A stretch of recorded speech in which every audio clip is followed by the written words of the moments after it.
जय हिंद दोस्त। हम हैप्पी अपने सबन का स्वागत करत बानी अपना चैनल क्विकनेस ऑफ माइंड पर। आज हमने दोस्त मोस्ट वीवीआई क्वेश्चन भोजपुरी के करे वाला बानी सन 100 गो प्रश्न। कितना 100 गो प्रश्न जौन की मोस्ट वीवीआई बा भाई अपने के 2025 एग्जाम में ई मात्र 100 गो क्वेश्चन से अपने के 50 से 60 गो क्वेश्चन देखे के मिली। मात्र इस 100 गो प्रश्न से 50 से 60 गो क्वेश्चन देखे के मिली। तो बहुत ज़्यादा इम्पोर्टेंट बा भाई, एकरा से बाहर कुछ ना पूछल जाई अपने के एग्जाम में। ठीक बा, हम अपने सबन के PDF भी सेंड कर देम एकर। ठीक बा, तो अपने सबन के क्लास के बीच में हम अपने के एक कोड बताएम। वो कोड अपने लगिन हमरा पास मैसेज करेम, तब हम अपने के पास में PDF के सेंड कर पाएम। और अन्यथा सेंड हम ना करें। अगर अपने कोड ना सेंड भेजें तो सेंड हम अपने के PDF ई ना करें। तो अपने सबन के व्हाट्सअप नंबर भी हम अपने के बताएम, ऊपर अपने के कोड के साथ में PDF मैसेज करे के बाद हम अपने के PDF सेंड कर दें। तो चलिए पहले देखिए, अच्छा से पढ़ी। ठीक बा, फिर हम नहीं समझम जा PDF के कैसे प्राप्त हुई। साधो भाई के विधा ह, तो ई क्वेश्चन पूछल गई बा। साधो भाई के विधा ह, तो ई विधा का पूछल जाई तो का बताओ जाई? पद। साधो भाई के विधा का ह? पद ह। दूसर का क्वेश्चन बा कि बायन के विधा ह। बायन के विधा ह, तो बायन एक का ह? कहानी ह। बायन का ह? कहानी ह। क्लास में ही अपने के हम कोड बताएं। वो कोड के साथ में अपने मैसेज करें तो अपने के PDF देहेम, और ना मैसेज करें कोड के साथ में तो अपने के मैसेज ना मिली। तो क्लास के बिल्कुल मिस मत करें, पूरा शुरू से अंत तक जरूर देखें। ठीक बा, चलिए तीसरा नंबर प्रश्न के हमने देखब जा। सगरे जहान भोजपुरिया के विधा ह। सगरे जहान भोजपुरिया के विधा ह, यानी सगरे जहान भोजपुरिया का ह? तो सगरे जहान भोजपुरिया हमने के एकांकी ह। का ह? एकांकी ह। देखिए चौथा प्रश्न बा कि भारत रत्न डॉक्टर भीमराव अंबेडकर के विधा ह, तो वहाँ के जीवनी है। का ह? जीवनी है। जीवनी याद रखें, बहुत इंपॉर्टेंट बा भाई। ठीक बा, अगर वीडियो अच्छा लगे तो वीडियो के लाइक कर लें, मैं चैनल के सब्सक्राइब जरूर कर लें। ठीक बा, अपने सबन के हम का चाहिए अपने सबन से हमरा अपने उसके लाइक कर दी, एक प्यारा सा अपना भाई खातिर कमेंट कर दी, और चैनल के सब्सक्राइब कर ली। बस एकरा से अधिक हमें हमरा और वह सबन से कुछ ना चाहिए। ठीक बा, चलिए प्रश्न संख्या 5 के देखें हमनी कि भोजपुरी लोक नाट्यम आ डोमकच के विधा ह। तो भोजपुरी लोक नाट्यम आ डोमकच के विधा का निबंध ह। देखिए उहो बरखा आई के विधा ह, तो उहो बरखा आई का ह? एगो कविता ह। अगर अपने सबन भोजपुरी के क्लास चैप्टर वाइज पढ़े के चाहते हैं तो चैनल के सब्सक्राइब करके चैनल पे प्लेलिस्ट में जाके देखी। ठीक बा, ओमे अपने के का होई कि वीडियो मिली भोजपुरी के, वहाँ से देख के अच्छा से और पढ़ सकत बानी, तैयारी कर सकत बानी। ठीक बा, देखी 7वां नंबर प्रश्न हमने देखब जा। साधो भाई के रचनाकार बानी। साधो भाई के रचनाकार बानी तो संत पलटू दास के बा? संत पलटू दास बा। ठीक बा, देखिए 8वां क्वेश्चन बा कि बायन के रचनाकार बानी। बायन जौन हमनी के चैप्टर बा के रचनाकार के बा तो विसुंदरा नंदन के बा? विसुंदरा नंदन। देखिए 9 नंबर प्रश्न के देखें जाब हमनी कि उहो बरखा आई के रचनाकार बानी। उहो बरखा आई के रचनाकार बानी तो के बा? सत्यनारायण लाल। उनके आंसर का हो जाई? सत्यनारायण लाल।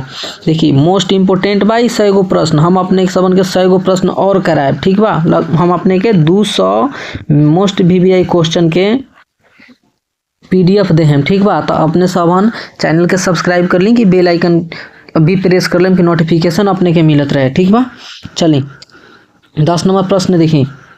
संत शिवनारायण के रचना में भइल ह। संत शिवनारायण के रचना में भइल कथी? तो दर्शन। 11 नंबर प्रश्न के देखें कि संत शिवनारायण के भक्ति रहे। संत शिवनारायण के भक्ति रहे तो संत शिव नारायण के कौन भक्ति रहे, तो वहाँ के निर्गुण भक्ति रहे। का रहे, निर्गुण भक्ति रहे। यहाँ ठीक नहीं खे लागल PDF में, लेकिन का रहे, निर्गुण भक्ति रहे।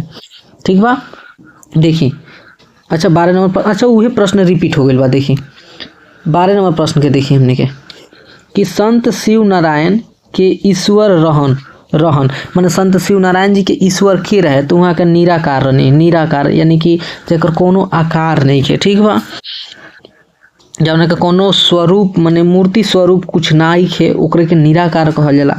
देखी 13 नंबर, संत शिव नारायण दीक्षा ले रही। संत शिव नारायण जी केकरा से दीक्षा ले रहनी, कि अपने स्वयं के बताए के बा, तो वहाँ के संत दुखहरण दास से दीक्षा ले रहनी। यानी हमनी के ऑप्शन नंबर बी का बा सही आंसर बा। 14 नंबर प्रश्न के देखी कि संत शिव नारायण अपना पद में जोड़ देले बानी। अपना पद में कौन चीज पर ज्यादा जोड़ देले बानी, तो अंत साधना पर जोड़ देले बानी। वहाँ के याद रखें। चलिए 15 नंबर प्रश्न के हमने देखी जा। देखिए अपने सबन के इहे नंबर पर मैसेज करे के बा व्हाट्सएप पर। ठीक बा, नंबर पर 95 23 11 23 63 95 23 11 23 63 ई नंबर पर अपने के मैसेज करे के बा व्हाट्सएप पर, और अपने के PDF मिली। लेकिन अभी हम अपने के कोड नहीं की बताओ, कोड हम अपने के बताएं। ठीक बा, तो अपने पहले वीडियो देखी, हम अपने कोड बताएं, वो कोड के साथ में मैसेज करें तो अपने के PDF मिली, अन्यथा हम PDF अपने सबन के ना दे पाएँ। ठीक बा, तो कोड के साथ में जरूर मैसेज करें। देखी अब हमनी के जौन प्रश्न बा 15 नंबर कि संत पलटू दास की भक्ति बाटे। संत पलटू दास के भक्ति का रहे, तो वहाँ का भक्ति का रहे, निर्गुण भक्ति रहे। का रहे, निर्गुण भक्ति रहे। B number option. देखिए दूसरा क्वेश्चन बा कि संत पलटू दास के ईश्वर बानी। तो संत पलटू दास के ईश्वर बानी निराकार। देखिए यहाँ निर्गुण लिखा गई बा, अपने सही कर लेम। का होई, निराकार। निराकार, निर्गुण के जगह पर निराकार। ऑप्शन नंबर बी कर लेम, निराकार। ठीक बा, चलिए 17 नंबर प्रश्न के देखें।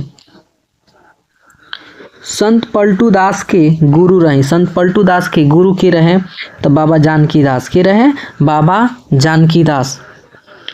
18 नंबर प्रश्न देखिए कि संत पलटू दास कौना परंपरा के कवि बानी। संत पलटू दास कौना परंपरा के कवि बानी, तो यहाँ के बानी कबीर परंपरा के। ठीक बा, 19 नंबर प्रश्न के देखिए मिरिचिया कौना देश के कहल गइल बा। मिरिचिया कौना देश के कहल गइल बा, तो मिरिचिया मॉरिशस देश के कहल गइल बा। केकरा के, मॉरिशस देश के कहल गइल बा। भोजपुरिया मजदूरन के अंग्रेजन मॉरिशस काहे खातिर ले गइल रहल सन। ठीक बा, अगर अपने चैप्टर पढ़ले बानी तो अपने के ऑब्जेक्टिव में दिक्कत ना हुई। चैप्टर अगर नहीं पढ़ ले तब अपने समझ के याद करे के पड़ी। तो सबसे पहले जाई और चैप्टर के वीडियो देख ली, वहाँ से पढ़ लेम तो अपने समझ के आसान हुई। तो काहे खातिर ले गए सन, तो ऊख के खेती करावे खातिर। ऑप्शन नंबर हमनी के सी हो जाई सही। चलिए 21 नंबर प्रश्न के देखी कि भोजपुरिया मजदूरन के अंग्रेजन कौना मार्ग से मॉरिशस ले गई रहलन। यानी कौना रास्ता से मॉरिशस ले गई रहलन भोजपुरिया मजदूर लोग के, तो जल मार्ग से। ऑप्शन नंबर हमनी के का हो जाई, बी सही हो जाई। चलिए 22 नंबर प्रश्न के देखे जा कि भोजपुरिया मजदूरन के जहाज कहवा से खुलल रहे। भोजपुरिया मजदूरन के जहाज कहवा से खुलल रहे, तो कहाँ से खुलल रहे, कलकत्ता से खुलल रहे। ठीक बा, चलिए 23 नंबर प्रश्न के देखिए कि भोजपुरिया मजदूरन के कहल जात रहे। भोजपुरिया मजदूरन के का कहल जात रहे, तो वो लोग के गिरमिटिया कहल जात रहे। ऑप्शन सी हमने के का हो जाई सही आंसर हो जाई। भाई देखिए अपने सबन खातिर हम वीडियो बना रहा बानी, इतना मेहनत कर रहा बानी, तो अपने सबन के भी का करे के बाकी वीडियो को लाइक करके प्यारा से एक कमेंट दे दी और चैनल के सब्सक्राइब कर लें। ठीक बा, और अपना दोस्त सबके भी कहें कि हाँ चैनल के सब्सक्राइब कर लें और जुड़ जाएं और अपना तैयारी अच्छा से करें कि बोर्ड एग्ज़ाम 2025 में अपने सबन 90+ नंबर लाएं भोजपुरी सब्जेक्ट में। ठीक बा, चलिए देखिए अब 24 नंबर प्रश्न है कि मॉरिशस के पहला प्रधानमंत्री रहन। मॉरिशस के पहला प्रधानमंत्री के रहनी तो सर शिव सागर राम गुलाम जी। सर शिव सागर राम गुलाम जी। देखिए चैनल के नाम बा हमनी के क्विकनेस ऑफ माइंड। चैनल के नाम बा क्विकनेस ऑफ माइंड। ये चैनल के सब्सक्राइब कर लें, ठीक बा। देखिए 25 नंबर प्रश्न बा कि सर शिव सागर राम गुलाम के मूर्ति कहवा स्थापित बा। वहाँ का मूर्ति कहवा बाटे तो वहाँ का मूर्ति पटना के गांधी मैदान में बाटे। पटना गांधी मैदान में अपने कभी गई लोग हैं तो जाएम बीच में देखें वहाँ के मूर्ति बनल बा, ठीक बा। आगे देखिए अब 26 नंबर प्रश्न के कि पंवरिया शब्द के अर्थ होला। पंवरिया शब्द के का अर्थ होला तो पंवरिया शब्द का अर्थ होला हवा। का होला हवा।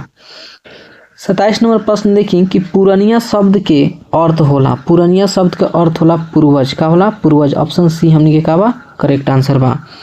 चलिए 28 नंबर प्रश्न के देखें कि बायन कहानी के नायक ह। बायन कहानी के नायक के ह तो जीतन। के ह जीतन। अगर नायिका पूछी, देखी नायिका पूछल भी गइल बा कि बायन कहानी के नायिका ह। बायन कहानी के नायिका के ह तो सुगिया, यानी कि ए नंबर आंसर हो जाई। और 28 नंबर के हमनी के डी नंबर आंसर हो जाई। चलिए आगे बढ़ी जा हमनी 30 नंबर प्रश्न के तरफ। 30 नंबर प्रश्न बा कि बायन कहानी के कौन रोग के चर्चा भइल ह। बायन कहानी में कौना रोग के चर्चा भइल बा, कौना बीमारी के बारे में बात कइल गइल बा तो बायन कहानी में हमनी के एड्स के बारे में बात कइल बा। एड्स बीमारी के बारे में बतावल गइल बा, ठीक बा। जीतन कौन काम करत रहे। बायन कहानी के जो नायक जीतन बा, जीतन ई कौन काम करत रहे तो ई ड्राइवरी करत रहे। का करत रहे ड्राइवरी। हमनी के सी नंबर आंसर सही हो जाई। चलिए अब 32 नंबर प्रश्न के देखी जा हमनी। फतेह बहादुर शाही कहवा के राजा रही। फतेह बहादुर शाही कहाँ के राजा रही तो हुसेपुर के राजा रही। कहाँ के हुसेपुर। ऑप्शन नंबर बी हमनी के का हो जाई करेक्ट आंसर हो जाई, सही आंसर हो जाई। 33 नंबर प्रश्न के देखिए कि फतेह बहादुर शाही केकरा से लड़त रही। फतेह बहादुर शाही केकरा से लड़त रही तो अंग्रेजन सन से लड़त रही। केकरा से अंग्रेजन सब से लड़त रही। अब आगे चली 34 नंबर प्रश्न के हमने देखी जा कि कवि प्रथम क्रांतिकारी वीर केकरा कहले बानी। प्रथम क्रांतिकारी वीर केकरा कहले बानी कवि तो फतेह बहादुर शाही के। केकरा के फतेह बहादुर शाही के। ऑप्शन नंबर हमनी के सी का हो जाई, सही आंसर हो जाई। देखिए अब 35 नंबर प्रश्न के देखी जा हमनी।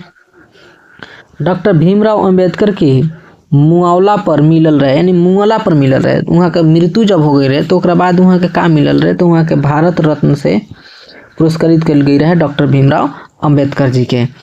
देखिए 36 नंबर प्रश्न बा कि अंबेडकर के जन्म कब भइल रहे।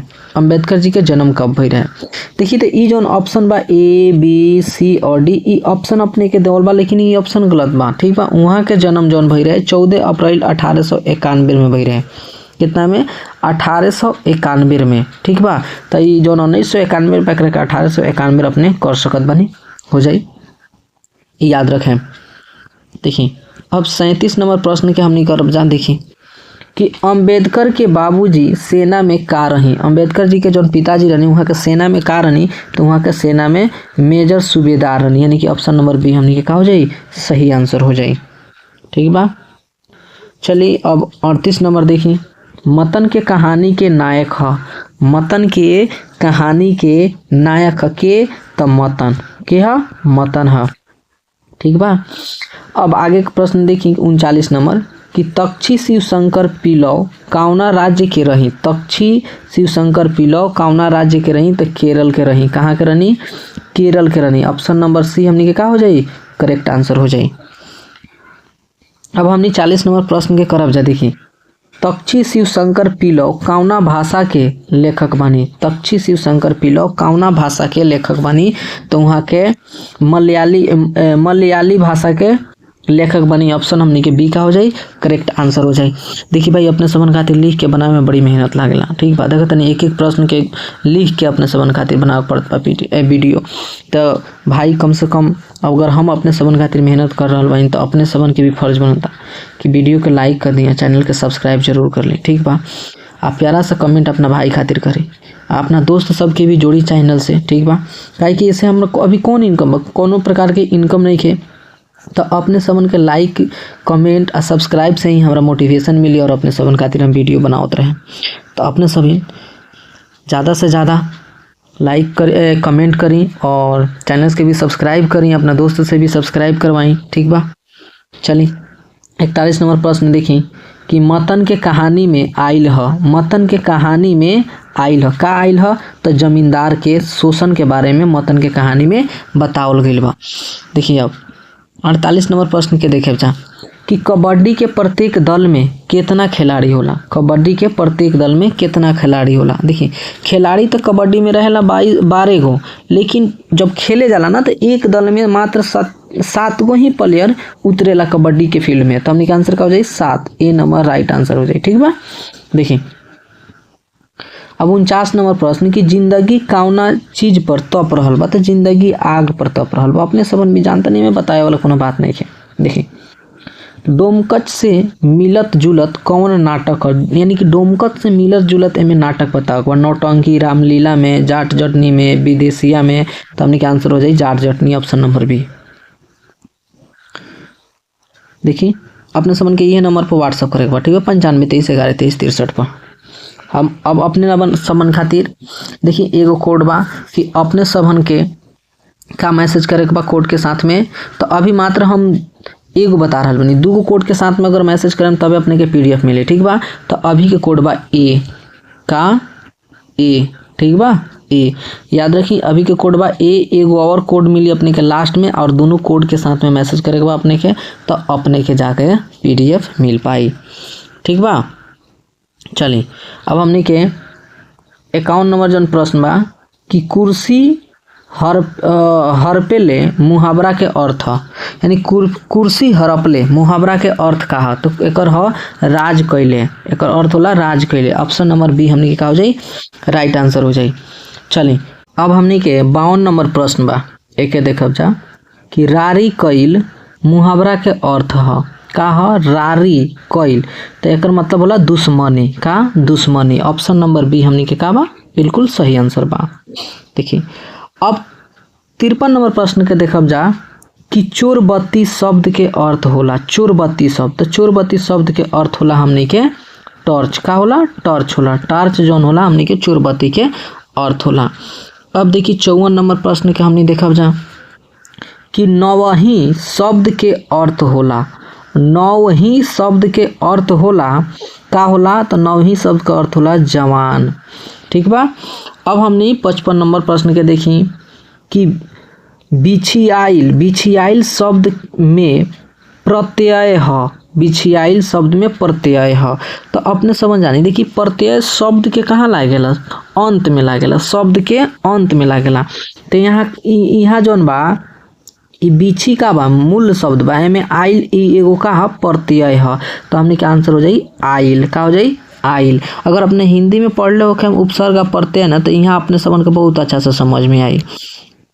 देखिए अब आगे हमने बढ़े जाओ 42 नंबर प्रश्न के ना, 55 के बाद में ना डबल हो गई बा, रुक जाए 55, हाँ यहाँ से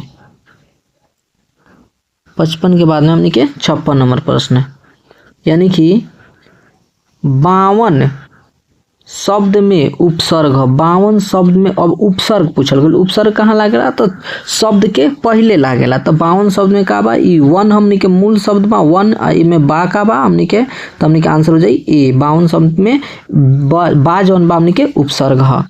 इस तरह देखिए अब हमने के 57 नंबर प्रश्न है, ठीक, कि उपसर्ग कौना शब्द में लागेला, उपसर्ग कौना शब्द में लागेला, तो उपसर्ग हमनी के पहले लागेला, कहाँ लागेला, शब्द के पहले लागेला, उपसर्ग हमनी के शब्द से पहले लागेला। ठीक, चलिए अब 58 नंबर प्रश्न के देखी कि प्रत्यय कौना शब्द में लागेला, तो प्रत्यय शब्द के बाद में लागेला, अंत में लागेला, तो कहाँ लिखल जाई बाद में। 59 नंबर प्रश्न बा कि जौन काम बोलेला कहलाला, जौन कम बोलेला कहलाला, यानी जौन व्यक्ति कम बोलेला ओकरा का कहल जाला, तो मितभाषी कहल जाला, कम बोले वाला व्यक्ति के मितभाषी। देखिए जौन अधिक बोलेला कहलाला, यानी जे लोग ज़्यादा बोलेला ओकरा का कहल जाला तो वाचाल कहल जाला। का कहल जाला? वाचाल कहल जाला। यानी कि ऑप्शन हमनी के डी बा सही आंसर। 61 नंबर प्रश्न के देखी कि दाया के विशेषण होखी, दाया के विशेषण होई दयालु। का होई? दयालु। 62 नंबर जौन प्रश्न बा कि मूल शब्द के विशेषण होखी, मूल शब्द के विशेषण होई मौलिक। का होई? मौलिक। ऑप्शन ए हमनी के सही आंसर बा। अब इधर देखी 63 नंबर प्रश्न कि ललकी गैया चर रहल ह, ललकी गैया चर रहल ह में संज्ञा ह कथी? तो गैया। गाय का हो जाई? हमनी के संज्ञा हो जाई। ठीक। अब देखी ललकी गैया चर रहल ह में विशेषण है, हमें विशेषण पहचाने के बाद तो देखी गैया तो हमनी के संज्ञा है, आई ललकी का हो जाइए कर विशेषण हो जाइए। गैया के बारे में विशेषता बतावल जाता है कि गैया कैसन बा, तो गाय कैसन भी लाल भी यानी कि ललकी। तो ऑप्शन ए हमनी के का हो जाई? राइट आंसर हो जाई, सही आंसर हो जाई। 65 नंबर प्रश्न के देखब जा हमनी कि ललकी गैया चर रहली ह, ललकी गैया चर रहल ह में क्रिया ह का? तो क्रिया कोनो काम के कहल जाला, काम होखेला ओकरा कहल जाला। तो गाय का करती है? चरे के काम करती है, तो चर हमनी के का हो जाई? क्रिया हो जाई। 66 नंबर प्रश्न के देखी कि लइकवा तेजी से भागल में क्रिया विशेषण है, लइकवा तेजी से भागल में क्रिया विशेषण कथी है? तो हमनी के तेज, आंसर का हो जाई? तेजी से। हमनी के आंसर बी नंबर हो जाई। ठीक बा। देखिए 67 नंबर प्रश्न के आंसर देखिए अब कि नदी कौन लिंग है? तो नदी कौन लिंग है भाई? नदी स्त्रीलिंग। का है? स्त्रीलिंग है। ठीक बा। अब 68 नंबर प्रश्न के देखी कि सोन नदी कौन लिंग है? तो सोन नदी पुलिंग है, सोन नदी पुलिंग है। अभी देखनी कि अपने नदी का है तो हमने के स्त्रीलिंग, नदी है स्त्रीलिंग, लेकिन सोन नदी का है तो पुलिंग है। आ सोन नदी के साथ साथ ब्रह्मपुत्र नदी भी पूछ देवे तो अपने सबन के ब्रह्मपुत्र नदी के भी आंसर का देवे के बा? पुलिंग देवे के बा। ठीक बा। देखिए अब 69 नंबर प्रश्न कि मुरलीधर में समास है, ई जन मुरलीधर जौन हमनी के शब्द बा एमे कौन समास बा? तो मुरलीधर समास में हमनी के बहुव्रीहि समास बा। कौन? बहुव्रीहि समास। ठीक बा। देखिए अब 70 नंबर प्रश्न के हमनी देखब जा कि दाल रोटी में समास है, तो दाल रोटी में कौन समास है? द्वंद्व समास है। कौन? द्वंद्व समास। अपने देखी कि द्वंद्व समास जब भी हुई ना बीच में ही चिन्ह हुई, एकरा ई चिन्ह के कहल जाला योजक चिन्ह, योजक, ई चिन्ह के कहल जाला योजक, योजक चिन्ह। तो ई चिन्ह जौना शब्द में भी लागल हुई बीच में तो वह का कहलाई हमनी के? द्वंद्व कहलाई, द्वंद्व समास। याद रखें। चलिए 71 नंबर प्रश्न के देखी कि अगोचर में समास है, जौन अगोचर जौन शब्द बा एमे समास है तो एमे नग समास है। कौन है? नग समास है। हमनी के देखिए अब प्रश्न बा वाक्य के भेद होला। देखिए ई सब बड़ी इंपॉर्टेंट बा, बहुत ज्यादा इंपॉर्टेंट बा, ई प्रत्येक साल अपने से पूछल ही जाई तो ई सब याद रखें। ठीक। तो वाक्य के भेद कई गो होला? तो 3 गो होला। 84 नंबर प्रश्न में कि वर्ण के भेद होला, तो वर्ण के भेद कई गो होला? 2 गो होला। 85 नंबर प्रश्न बा कि शब्द के भेद होला, शब्द के भेद कई गो होला? तो 4 गो होला। याद रखें ई सब बहुत ज्यादा इंपॉर्टेंट बा अपने के भाई। 86 नंबर प्रश्न बा कि क्रिया के भेद होला, तो क्रिया के 2 गो भेद होला। ठीक बा। संज्ञा के भेद होला तो संज्ञा के 5 गो भेद होला। याद रखें विशेषण के भेद होला तो विशेषण के 4 गो भेद होला। याद रखें अपने। देखिए रीता जा रहल बिया कैसन वाक ह? तो रीता जा रहल बिया ई कैसन वाक ह? तो ई एगो सरल वाक ह। ठीक बा। देखिए एक बाद में कि अलंकार के कौ गो भेद होला, अलंकार के कई गो भेद होला? तो अलंकार के 3 गो भेद होला। याद रखें अपने। फिर प्रश्न में हमने कि फीचर कौना भाषा के शब्द है? तो फीचर जो है अंग्रेजी भाषा का शब्द, अंग्रेजी में हमने फीचर बोले नहीं जान तो अंग्रेजी भाषा का शब्द है। देखिए तीत के उल्टा का होला? तो तीत के उल्टा मीठ होला। ठीक बा। हमने के अब देखिए अच्छा 71 नंबर प्रश्न है ये हमने कर लेल बन जाए PDF में डबल हो गई बा। देखिए 93 नंबर प्रश्न के देखी कि देवालय के संधि विच्छेद होखी। देवालय के संधि विच्छेद का होई देव प्लस आलय, यानी कि ऑप्शन सी हमनी के का हो जाई सही आंसर हो जाई। दुग्ध शब्द है, दुग्ध कौन शब्द है? तो दुग्ध तत्सम शब्द है। कौन सा? तत्सम है।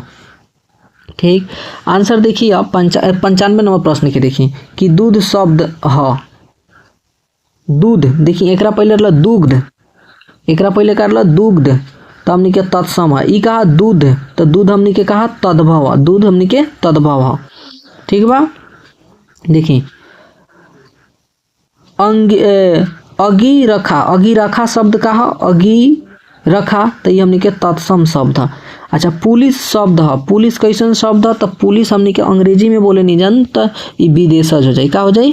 विदेशज हो जाए। ठीक बा, देखिए 98 नंबर प्रश्न में कि एह में स्वर है। ये 4 गो ऑप्शन दोल बा, में से स्वर अपने के पहचाने के बताओ। अ के जौन ऑप्शन जौन होला नु अ आई हमनी के स्वर होला कहाँ तक? तो औ तक, अ से लेके औ तक जितना भी होला हमनी के स्वर होला, याद रखें। ठीक बा, स्वर के संख्या भी 11 गो होला। देखिए अब पूछल गई बा कि ए में व्यंजन है, तो ए में व्यंजन कौन है? आ हो गई हमनी के स्वर, औ हो गई स्वर, ई हो गई स्वर, तो हमनी के सी नंबर ऑप्शन का हो जाए? स का हो जाए? हमनी के व्यंजन हो जाए। 100 नंबर जौन प्रश्न बा कि निसंदेह में कौन संधि है? निसंदेह जौन बा एमे कौन संधि बा? तो एमे विसर्ग संधि बा। देखत पानी दूगो इस बिंदी के जौन बा ना एकरा कहल जाला विसर्ग संधि। ठीक बा, तो ये विसर्ग संधि बा। तो अपने सबन के जौन बा वीडियो अच्छा लागल होखे तो कमेंट जरूर करें। ठीक बा, कि अपने सबन के वीडियो कैसन लागल बा। आ एकरा साथे साथे हम अपने सबन के अब कोड बता दी कि अपने पहले हम अपने के कोड दिले रहनी है ए। ठीक बा, एकरा साथे अपने के बी रखे के बा, ए बी लिख के मैसेज करे के बा कि ए बी। तो हम यही से समझ जाए कि अपने के पीडीएफ चाहे ए बी, हम अपने के पीडीएफ सेंड कर दे हमें कर। ठीक बा, अगर अपने ई कोड के साथ मैसेज नहीं करत तो अपने के पीडीएफ हम बिल्कुल ही ना देम। ठीक बा, अपने सबन के वीडियो अच्छा लागल हो के वीडियो को लाइक कर लेम, चैनल को सब्सक्राइब कर लेम, अपना दोस्त सबसे भी कहीं कि चैनल पर जुड़ जाए के। ठीक बा, तब तक खातिर हम अपने से विदा लेते बानी। फिर हमने मिल जाए 100 गो इम्पोर्टेंट क्वेश्चन के साथ में, मोस्ट इम्पोर्टेंट क्वेश्चन के साथ में। तब तक खातिर जय हिंद, जय भारत।